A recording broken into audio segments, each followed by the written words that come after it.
on this thing. Rely on it. Yeah. Like Yeah, I love buzzing off. I love buzzing off this fella on my left, and I never get to. I don't get to see him this much. You know what I mean?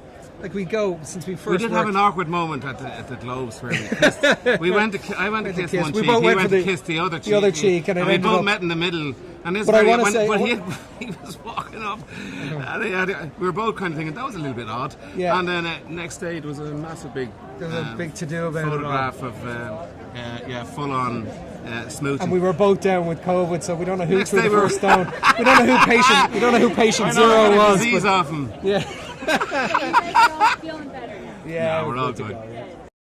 Work together. Hope to. We did hope to. Yeah, like we did feel we'd have to do it again. Yeah, and for sure. and we wanted to do it with Martin at one stage.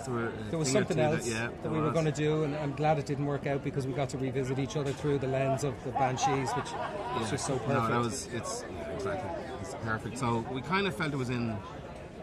It's a wish list, and they say never go back. So when the reality came, I never had any misgivings. Though I never felt it would go bad because there's certain things that you have no fear about, and that's one of the things with us. We don't see each other that often, but there's a lack of fear of the consequences of things happen, like in the film. Right. Well, I think Martin Very felt the same way because Yeah. he had a version of the script like for a long time, and he showed it to us 7 years or 8 years ago, nearly now. And then he was very reluctant to he said he didn't want to bring the gang together for something that wasn't going to be worth it.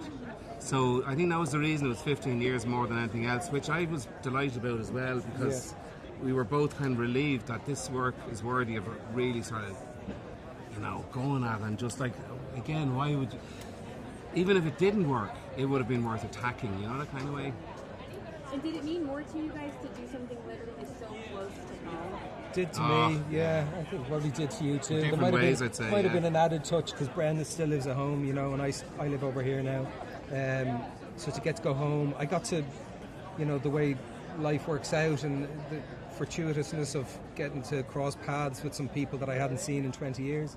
Like I did this TV show Ballycasangel in 1997 or 98 or something, and some of the members of the crew on Banshees were people that I worked with on that I hadn't seen since that.